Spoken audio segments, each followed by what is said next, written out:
measures to control excess and deficient demand. हमने पढ़ा था एक्सेस डिमांड क्या होती है, डेफिशिएंट डिमांड क्या होती है, इसके रीजंस क्या है, क्यों होती है, ठीक है, और उसका इम्पैक्ट क्या पड़ता है.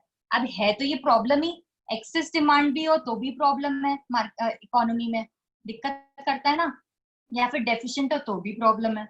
अब ये होता क्या है, ये बोलता है कि एक्सेस डिमांड और डेफिशिएंट डिमांड क्या होता है, जो नॉर्मल डिमांड हम एक्सपेक्ट करते हैं, जो डिमांड हम एक्सपेक्ट करते हैं कि फुल एम्प्लॉयमेंट लेवल पर होगी, फुल एम्प्लॉयमेंट लेवल पर होनी चाहिए, एम्प्लॉयमेंट लेवल पर होनी चाहिए, या तो उससे ज्यादा है या उससे कम है, ये होता है एक्सेस डिमांड और डेफिशिएंट डिमांड. ठीक है, फुल एम्प्लॉयमेंट इक्विलिब्रियम लेवल पे. इक्विलिब्रियम क्या होता है, जहां पे एग्रीगेट डिमांड और एग्रीगेट सप्लाई बराबर होता है. यहाँ पे क्या हो रहा है, एक्सेस डिमांड का मतलब क्या होता है, जहां डिमांड ज्यादा है एग्रीगेट सप्लाई से, और डेफिशिएंट क्या होता है, जहां पे सप्लाई ज्यादा है डिमांड से. तो दोनों ही चीज है, यहाँ डिमांड कम है, यहाँ डिमांड ज्यादा है, ये इक्विलिब्रियम में दोनों चीज बराबर है. अब हम लोग को क्या पढ़ना है, हम लोग को पढ़ना measures to control these situations. अब सिचुएशन को कंट्रोल तो करना ही पड़ेगा, ठीक है.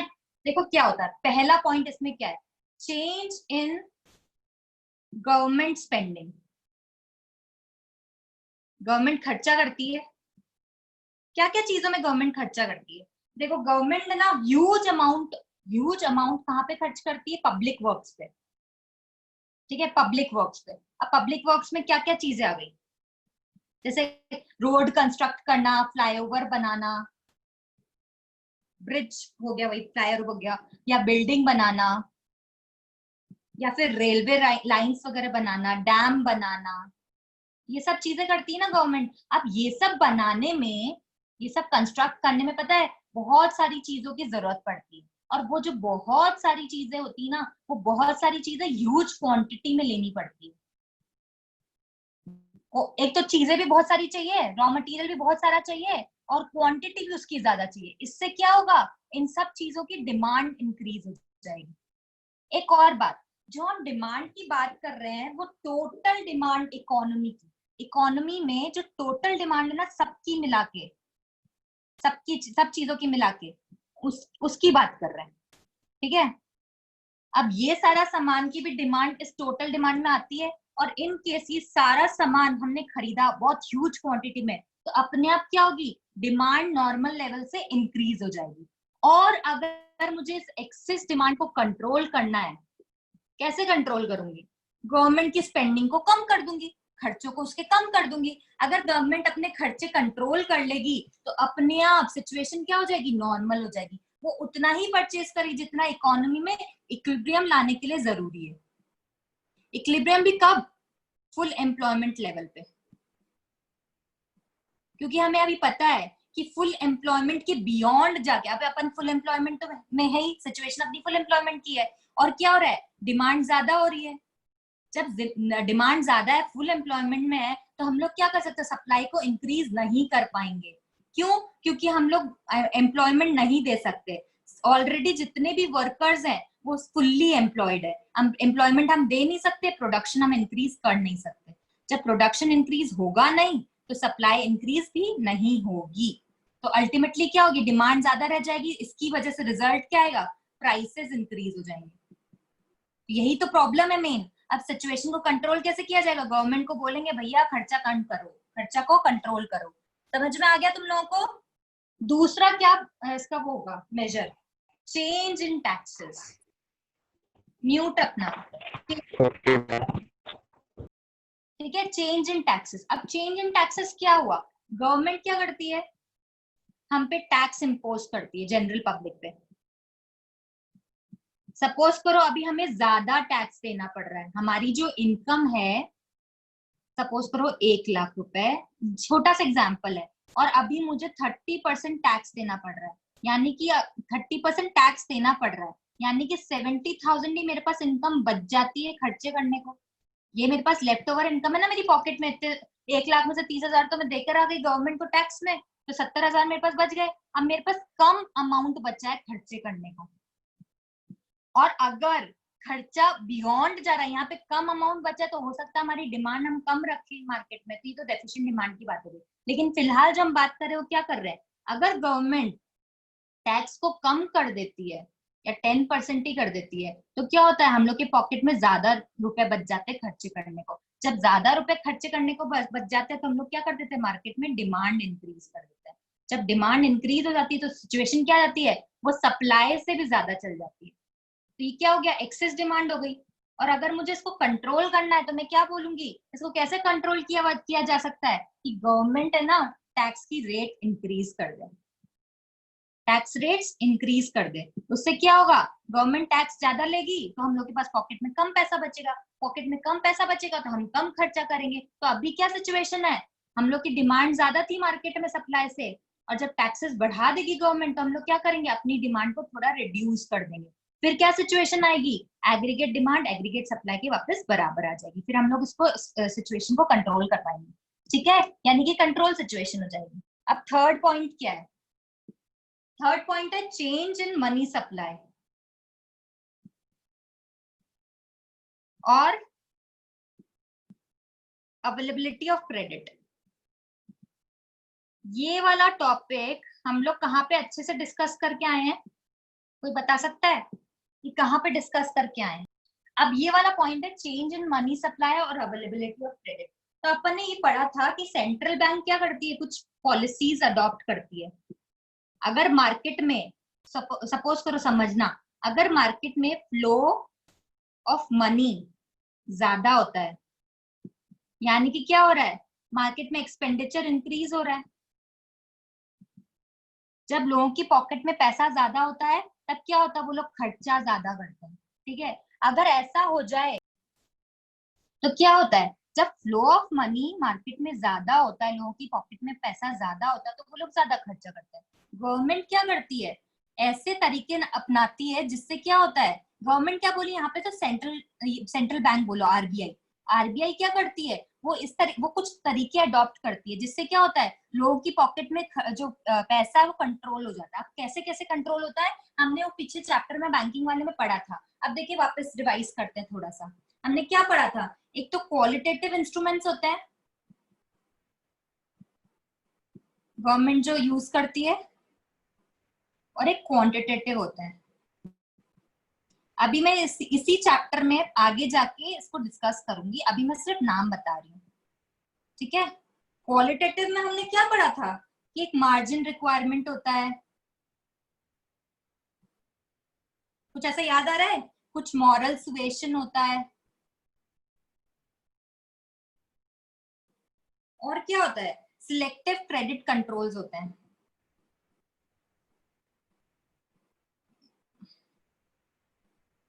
ये सब हमने पढ़ा था, इसको मैं आगे जाके अभी डिस्कस करूंगी। ठीक है, टेंशन मत लो जिसको याद नहीं है। और क्वांटिटेटिव में हमने क्या पढ़ा था, कुछ बैंक रेट पढ़ी थी, रेपो रेट पढ़ी थी, ओपन मार्केट ऑपरेशंस पढ़े थे। ठीक है, और एक और चीज पढ़ी थी, एलआरआर के बारे में पढ़ा था, लीगल रिजर्व रेशियो के बारे में। ठीक है, रिक्वायरमेंट्स के बारे में, ये सब अपन ने पढ़ा था। अपन को क्या करना है, ये है क्या, ये मेजर टू कंट्रोल एक्सेस और डेफिसिट डिमांड है। कैसे होती है, ये सेंट्रल बैंक कुछ तरीकों से वो कंट्रोल करने की कोशिश करती है। क्या कंट्रोल करने की कोशिश करती है, मनी सप्लाई मार्केट में। ठीक है, अभी मैं आगे जाके अच्छे से डिटेल में तुम लोग को डिस्कस करूंगी ये चीज। मेजर्स, एक एक करके बात कर रहे हैं ना, measures to correct excess demand. अब एक्सेस डिमांड है अगर मार्केट में तो क्या तरीकों से इनको ठीक किया जा सकता है, अब वो बात कर रहे हैं। पहला, अब मैं डिस्कस कर चुकी हूँ, decrease in government spending, government के खर्चों को कंट्रोल करो, जो मैंने अभी तुम्हें ऊपर में एक साथ में बता दिया था। ठीक है, कैसे कंट्रोल होंगे, एक्सेस डिमांड कैसे कंट्रोल होगी, इनके खर्चों को रिड्यूस करने से। Second point, increase in taxes. अपन क्या करते हैं, टैक्स को अगर बढ़ा देंगे, टैक्स अगर इंक्रीज कर देंगे तो क्या होगा, एक्सपेंडिचर कंट्रोल में आ जाएगा। क्यों, रिड्यूस हो जाएगा। क्यों? एक्सपेंडिचर रिड्यूस हो जाएगा तो क्या होगा? अल्टीमेटली डिमांड भी कम हो जाएगी, क्योंकि हमारे पॉकेट में पैसा ही कम बचेगा ना, ज्यादा टैक्स देंगे तो पैसा कम बचेगा, खर्चे भी कम होंगे तो डिमांड भी कम करेंगे। ठीक है, और क्या ऑप्शंस होते हैं? यहाँ तक, यहाँ पे इस वाले टॉपिक में यही दो ही एक्सेस डिमांड को करेक्ट करने के दो ही मेजर्स हैं। अब देखो, डिक्रीज इन मनी सप्लाई और अवेलेबिलिटी ऑफ क्रेडिट, मैं उस चीज को अब डिटेल में डिस्कस कर रही हूँ। डिक्रीज इन मनी सप्लाई और अवेलेबिलिटी ऑफ क्रेडिट, ये भी उसका थर्ड पॉइंट ही है मान लो। अवेलेबिलिटी ऑफ क्रेडिट कैसे? अगर मनी सप्लाई मार्केट में कम होगा, लोगों के पॉकेट में पैसा कम होगा, कम डिमांड करेंगे, कम खर्चा करेंगे। ठीक है, अब देखो, पहला अपन क्वांटिटेटिव इंस्ट्रूमेंट्स पढ़ते हैं। दिव्यांशु, सुनना अच्छे से, ठीक है, अच्छे से सुनना। हाँ, अब देखो, increase in bank rate. Bank rate होती क्या है? हम लोग क्या कर रहे हैं? मनी सप्लाई को कंट्रोल कर रहे हैं, अवेलेबिलिटी ऑफ क्रेडिट को कंट्रोल कर रहे हैं। पहला मेथड क्या है? Quantitative instrument. उसमें क्या होता है, अगर बैंक रेट जो होती है उसको अगर इंक्रीज कर दें तो मनी सप्लाई कंट्रोल में आ जाता है। बैंक रेट होती क्या है? ये वो रेट होती है जिसमें सेंट्रल बैंक मनी लेंड करता है कमर्शियल बैंक को उनकी लॉन्ग टर्म नीड्स की फुलफिलमेंट करने के लिए। सपोज करो, एक तो होते कमर्शियल बैंक्स, जो सारी आईसीआईसीआई और एसबीआई और सेंट्रल बैंक और ये सब होता है ना, ये कमर्शियल बैंक्स होते हैं। कुछ प्राइवेट होते हैं, कुछ गवर्नमेंट के होते हैं, कमर्शियल बैंक्स होते हैं। और एक सिंगल एपेक्स बैंक होता है, इन सब का बॉस कौन है यहाँ पे कंट्री में? अपने आरबीआई। ठीक है, आरबीआई क्या करता है? ये जो बैंक रेट होती है वो कौन सी रेट होती है? अब बेचारे कमर्शियल बैंक्स होते हैं, इनको भी लॉन्ग टर्म नीड्स होती है, इनको भी पैसे की जरूरत पड़ती है समटाइम्स। अब बैंक को भी पैसे की जरूरत पड़ती है, होता है ये सिचुएशन होती है जब इनको पैसों की जरूरत पड़ती है, क्योंकि अपने पास जितना भी डिपॉजिट आता है पब्लिक से वो सारा इनके पास नहीं रहता है, कुछ ये आरबीआई के पास रखवाते हैं, कुछ ये लोन में दे देते हैं लोगों को। ठीक है, ये बैंकिंग वाले चैप्टर में फुल्ली डिस्कस्ड है।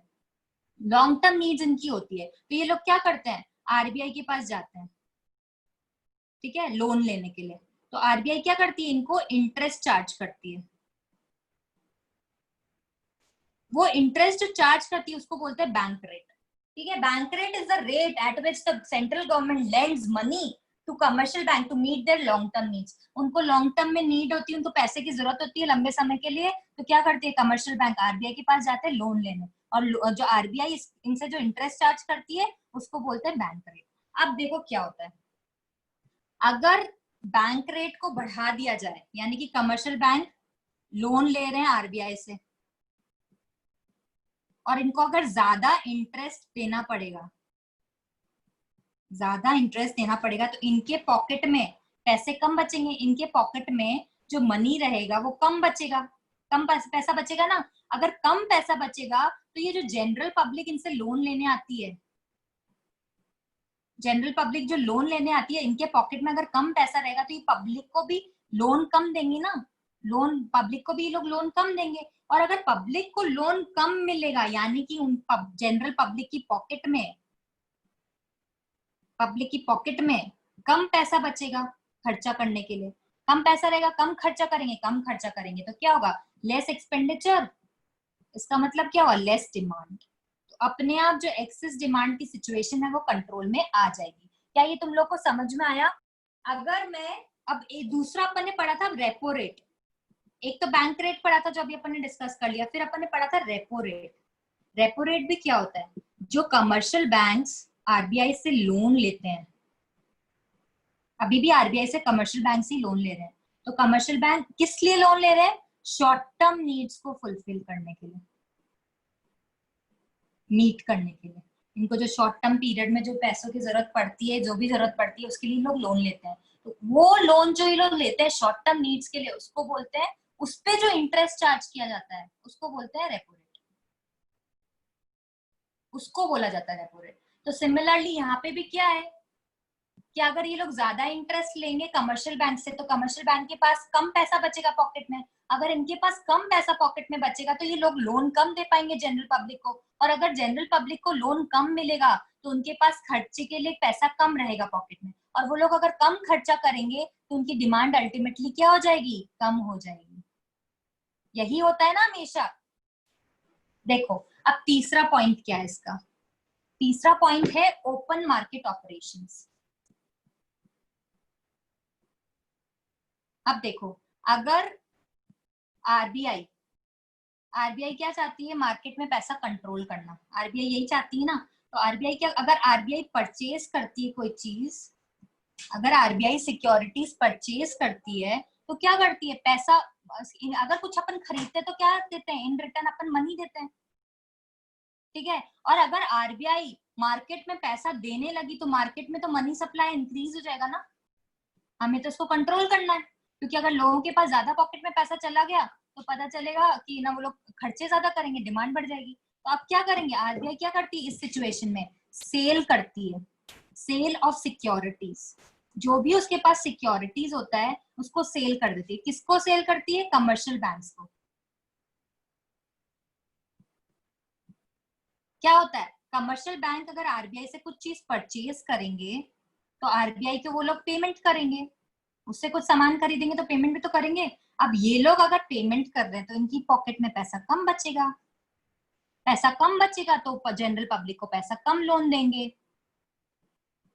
उनका लोन जो जनरल पब्लिक लोन उठाती ना कमर्शियल बैंक से, वो लोग को कम मिलेगा, क्योंकि कमर्शियल बैंक के खुद के पास ना पैसा कम बचा है तो उसको भी कम मिलेगा। जब जनरल पब्लिक के पास पॉकेट में लोन कम जाएगा, उनके पास कम पैसा बचेगा, उनके खर्चे कम होंगे, खर्चे कम होंगे तो डिमांड भी कम हो जाएगी। अल्टीमेटली हमें यही चाहिए, समझ में आ गया। इसके बाद फोर्थ पॉइंट क्या है, अपन ने पढ़ा था लीगल रिजर्व रिक्वायरमेंट्स, एलआरआर, ठीक है। अब एलआरआर क्या होता है, जो commercial banks are obliged to maintain legal reserves, जो कमर्शियल बैंक्स होते हैं ना उन्हें कुछ कुछ पैसा खुद के पास मेंटेन करना पड़ता है, ठीक है। कुछ पैसा, टोटल डिपॉजिट, हम लोग क्या करते हैं, हमारे पास जो भी पैसा होता है हम उसकी सेविंग्स करते हैं। जनरल पब्लिक, इनके पास जो भी पैसा होता है खुद के पास, वो लोग क्या करती है, उसको सेव करती है। और सेव अपन कैसे करते हैं, जनरली कमर्शियल बैंक्स के पास जाते हैं और अपना अकाउंट खुलवा लेते हैं, वहां पे क्या करते हैं, अपने पैसे को डिपॉजिट करवा देते हैं। तो ये जो कमर्शियल बैंक्स हैं इनकी कमाई, मतलब इनके पास पैसा कहाँ से आता है, इन डिपॉजिट से आता है, ठीक है। अब ये डिपॉजिट जो इनके पास आती है इसका कुछ परसेंटेज, ऐसे करके इनके पास बहुत तरह से पैसे आते हैं, बहुत सोर्सेज से। तो ये जो डिपॉजिट्स इनके पास रहते हैं उसका एक सर्टेन अमाउंट इनको खुद को सेल्फ के पास मेंटेन करना पड़ता है, बाकी ये आरबीआई के पास डिपॉजिट करवा देते हैं। अब जो सेल्फ मेंटेन करना पड़ता है उसके अंदर क्या होगा, देखो इसमें होता है, अपन पहले पढ़ेंगे कैश रिजर्व रेशियो के बारे में। पहला point CRR, cash reserve ratio, ये क्या होता है, minimum percentage of net demand and time liabilities to be kept by commercial bank with the central bank. अब मैंने तुमको क्या बोला था, कुछ पैसा तो इनको खुद को मेंटेन करना पड़ता है, कुछ आरबीआई के पास मेंटेन करना पड़ता है। कैश रिजर्व रेशियो क्या चीज है, जो कमर्शियल बैंक अपने पैसों में से, अपने डिपॉजिट्स में से आरबीआई के पास जो मेंटेन करते हैं उसकी बात होती है, वो परसेंटेज ही है कि टोटल डिपॉजिट्स। अब टोटल डिपॉजिट्स में अपन क्या लेंगे, net demand and time liabilities, NDTL, NDTL, ये कुछ डिपॉजिट्स होते हैं आरबीआई के पास, कमर्शियल बैंक के पास, ठीक है, उनको बोलते हैं एनटीडीएल। इन एनडीटीएल का आरबीआई के पास कमर्शियल बैंक को कुछ परसेंटेज, अब कितना परसेंटेज होता है ये सब आरबीआई डिसाइड करती है, आरबीआई के पास डिपॉजिट करवाना होता है, ठीक है। अब देखो क्या हो रहा है, अब अपन बोल रहे हैं कि अगर कंट्रोल करनी है मेरे को सिचुएशन, मुझे क्या करना है, डिमांड को कंट्रोल करनी है, एक्सेस डिमांड है अभी, उसको कंट्रोल करनी है, ठीक है ना। तो आरबीआई क्या करती है, ये परसेंटेज को बढ़ा देती है, इंक्रीज कर देती है, कि मतलब कि जो अगर सपोज करो 1 लाख रुपए के डिपॉजिट्स हैं कमर्शियल बैंक के पास, उसका अभी तक तो 10% देता था कमर्शियल बैंक आरबीआई को, यानी सिर्फ 10,000 देता था। अब आरबीआई ने क्या कर दिया, इसको 30% कर दिया। अब अपन को कितना देना पड़ेगा, 30,000 देना पड़ेगा, यानी कि कमर्शियल बैंक के पॉकेट में 70,000 बचे। 70,000 बचे तो क्या हुआ, कम पैसा रह गया, तो कम पैसा रह गया तो कम लोन देगा, सेम थ्योरी, कम लोन देगा तो लोग, जनरल पब्लिक के पास कम पैसा रहेगा खर्चे करने के लिए, तो वो लोग कम डिमांड करेंगे। तो अल्टीमेटली घूम फिर के वही कहानी है, ठीक है। एक तो हो गया सीआरआर, दूसरा क्या होता है, SLR, statutory liquidity ratio. It refers to minimum percentage of NTDL which commercial bank are required to maintain with themselves. मैंने तुमको अभी 2 बात बोली थी, ये होता है कमर्शियल बैंक RBI के पास मेंटेन करता है, और ये होता है कमर्शियल बैंक इटसेल्फ खुद मेंटेन करता है, जो उसको खुद को रखने पड़ते हैं. और किसका percentage, net demand and time liability, जो इसके पास ऐसे डिपॉजिट्स आते हैं उनका 1% तो उसको RBI को देना पड़ता है, और बचा हुआ खुद को मेंटेन करना पड़ता है. ये होता है. तो होता क्या है, ये सब चीज है ना RBI डिसाइड करती है कि कितना वो खुद रखेगा, कितना वो RBI को देगा. जब RBI का अगर कंट्रोल करना है एक्सेस डिमांड मार्केट में, तो RBI क्या कोशिश करेगी कि वो अपने पास भी कम रखे और मेरे पास ज्यादा डिपॉजिट करा दे. जब RBI के पास अपन ज्यादा देंगे, अपने पास कम रखेंगे, तो अल्टीमेटली लोगों को लोन कम देंगे. लोगों को लोन कम देंगे तो उनके पास खर्चे के लिए कम पैसा रहेगा, तो उन लोग की डिमांड भी रिड्यूस हो जाएगी. क्वांटिटेटिव इंस्ट्रूमेंट्स हम लोगों ने समझ लिए. अब हम समझते हैं क्वालिटेटिव इंस्ट्रूमेंट्स क्या होते हैं.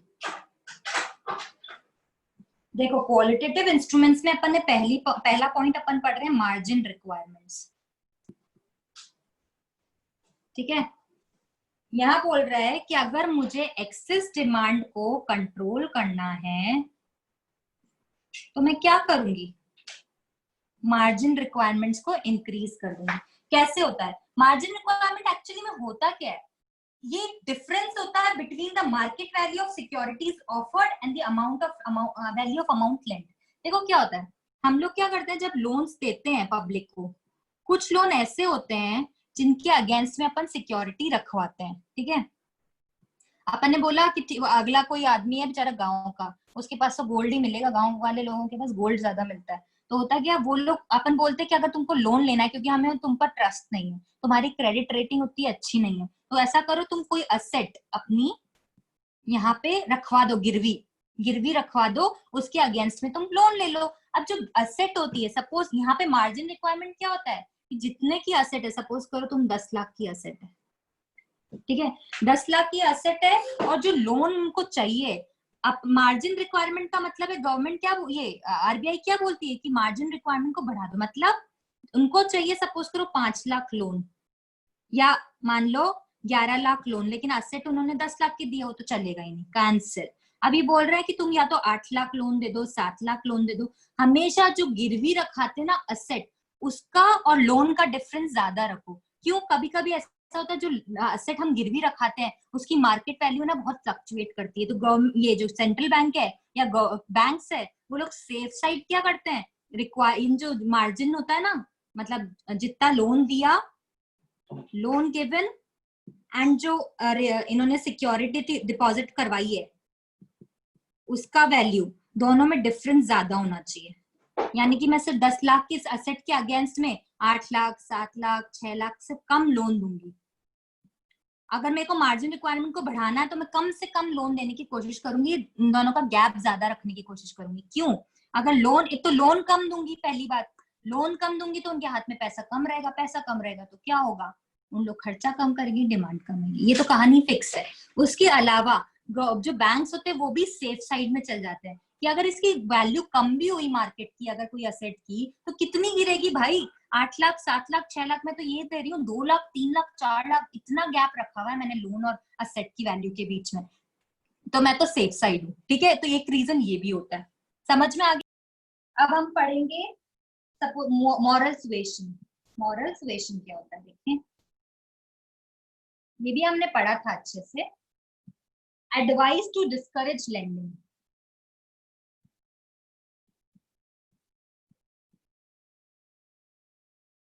अभी क्या है एडवाइस, एडवाइस मतलब तुम राय दे रहे हो.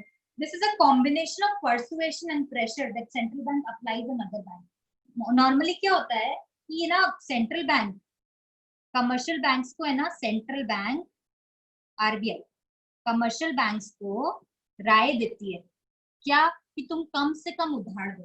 अब होता क्या है ना, वैसे तो ये खाली एक राय है, और अगर RBI दे रहा है तो RBI तो बॉस है, इनकी बात इनको माननी चाहिए. लेकिन कमर्शियल बैंक्स जनरली बात नहीं मानते, इनको जो करना होता है वही करते. ठीक है, ये क्या है, ये क्वालिटेटिव मेजर है। अब क्वालिटेटिव तो क्या होता है कि मानो चाहे नहीं मानो हमारे ऊपर है, उन्होंने तो ऑर्डर दे दिया, उन्होंने तो राय दे दी अपनी, ठीक है, एडवाइस दे दी, अब मानना नहीं मानना तो हमारे ऊपर होता है, ठीक है। Moral suasion is exercise through discussions, इन लोग आपस में डिस्कशन करते हैं, लेटर भेजे जाते हैं, स्पीच दी जाती है, हिंट दिया जाता है बैंक्स को, आरबीआई हिंट देती है कि तुम्हें अब लेंडिंग को अपनी कंट्रोल करना पड़ेगा, उधार कम लीजिए। During excess demand central bank advice करती है, रिक्वेस्ट करती है, इनफैक्ट रिक्वेस्ट भी करती है कमर्शियल बैंक को, कम लोन दो, कम लोन दो, और उनको परसुएट, कई बार डराना धमकाना भी करना पड़ता है, नहीं मानते तो क्या करेंगे, उनको थोड़ा डराना भी पड़ता है, तुम लोग की बाकी रेट्स हम बढ़ा देंगे, तुम लोग को लोन चाहिएगा तो हम लोन नहीं देंगे, ऐसे करके, ठीक है। टू फॉर स्पेकुलेटिव और नॉन असेंशियल एक्टिविटीज, और किस, अब देखो क्या होता है, ये लोग कमर्शियल बैंक तो हर एरिया में लोन देते हैं, सब सेक्टर को लोन देते हैं, कुछ एक ऐसे सेक्टर होते हैं जहाँ पे आरबीआई को लगता है कि लोन नहीं देना चाहिए, तो ऐसे करके सेंट्रल बैंक को, कमर्शियल बैंक को आरबीआई बोल सकती है कि तुम इस पर्टिकुलर सेक्टर में लोन नहीं दोगे, ऐसे बोल के बोला जा सकता है। कब होता है, जब एक्सेस डिमांड की सिचुएशन होती है और इस सेक्टर में ना बहुत डिमांड रहती है, अगर मेरे को कंट्रोल करना है तो अगर एक सेक्टर को कंट्रोल कर लूंगी तो भी मेरा काम बन जाएगा। इसके बाद थर्ड पॉइंट है अपना सिलेक्टिव क्रेडिट कंट्रोल्स, ठीक है। इंट्रोड्यूस क्रेडिट रैशनिंग, इसका मतलब क्या होता है, it refers to a method in which central bank gives direction to other banks to give or not to give credit for certain purposes to certain particular sector। जो इससे पहले अभी मैंने तुमको बोला ना कि बहुत सारे सेक्टर्स होते हैं, कमर्शियल बैंक्स हैं, बहुत सारे सेक्टर होते हैं, वो यहाँ पे भी आगे डिस्कस किया डिटेल में। ये बोल रहे कि पर्टिकुलर सेक्टर के लिए आरबीआई मना कर सकती है कि इस सेक्टर में लोन मत दो, ठीक है, ऐसा किया जा सकता है। During excess demand central bank introduces rationing of credit in order to prevent excessive flow of credit, particularly for speculative activities, it helps to wipe off the excess demand। speculative activities होती है ना, बहुत सारा speculation होता है, क्या क्या speculation, जैसे गैम्बल वगैरह होता है ना, प्लस माइनस अपन रेट में करते हैं कि अपन वो करते हैं, बेट लगाते हैं, इसकी रेट प्लस जाएगी, इसकी रेट माइनस जाएगी, तो स्पेकुलेटिव ट्रांजेक्शन होते हैं बहुत सारे, उनको उनके ऊपर रोक लगा सकती है। उन पर्टिकुलर चीजों के लिए अगर कोई लोन ले रहा है तो उस पर रोक लगा सकती है। सेक्टर्स कुछ होते हैं उनके ऊपर रोक लगा सकती है कि इनको लोन मत दो, आरबीआई ये सब कर सकती है। वैसे तो कमर्शियल बैंक माने नहीं माने, लेकिन इनको डर रहता है आरबीआई से, यार मान लेते हैं नहीं तो बाद में जाके कोई ना कोई तरीके से रेट बढ़ा देगा, बैंक रेट या रेपो रेट, तो हम लोग को दिक्कत होगी, फिर हमें ही ज्यादा पे करना पड़ेगा, ठीक है।